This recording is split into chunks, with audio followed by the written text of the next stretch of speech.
Part 2। बात ऐसे बनी। विकास पढ़ाई लिखाई से दूर दूर रहता था।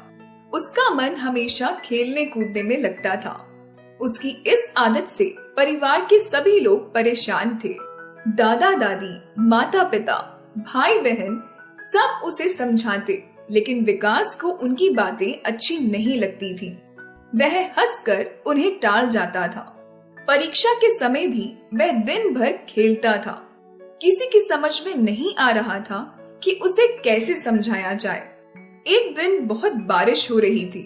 विकास अपनी छतरी घर पर ही भूल आया था। उसने विद्यालय से निकलते हुए एक बड़ा सा पत्ता लेकर अपने सिर पर रख लिया। वह तो भीगा नहीं, लेकिन उसकी किताबें कॉपियां भी भीग गई थीं। घर पहुंचकर उसने बैग एक तरफ रखा और तौलिए से सिर पोंछकर खाना खाने बैठ गया। माँ ने उसे प्रेम से खाना खिलाया। फिर वे अपने अन्य कार्यों में व्यस्त हो गईं। बैग में रखी हुई भीगी हुई किताबों कॉपियों की ओर किसी का ध्यान नहीं गया। अगले दिन सुबह विकास अपना बैग उठाकर जैसे ही विद्यालय जाने के लिए तैयार हुआ, उसे अपना बैग कुछ भारी लगा। उसने बैग खोलकर देखा तो उसकी सारी कॉपी किताबें पानी से भीगी होने के कारण फूल गई थीं। उनका कागज भी एक दूसरे से चिपक गया था। कॉपियों की हालत भी खराब हो गई थी। यह देखकर विकास घबरा गया। उसकी आंखों में आंसू आ गए। तभी माँ कमरे में आ गई और बोली, बेटा, तुम क्यों रो रहे हो? आज विद्यालय नहीं जा रहे क्या?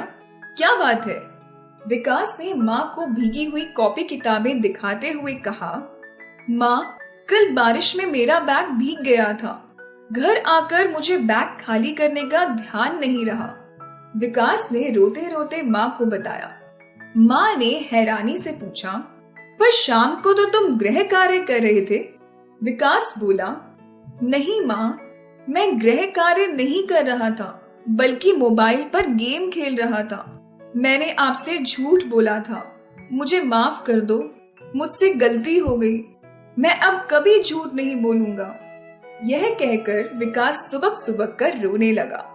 माँ ने विकास को समझाया, देखो बेटा, तुमने अपनी गलती स्वीकार कर ली है, इसलिए मैंने तुम्हें माफ कर दिया है, लेकिन अब इस गलती को फिर कभी नहीं दोहराना।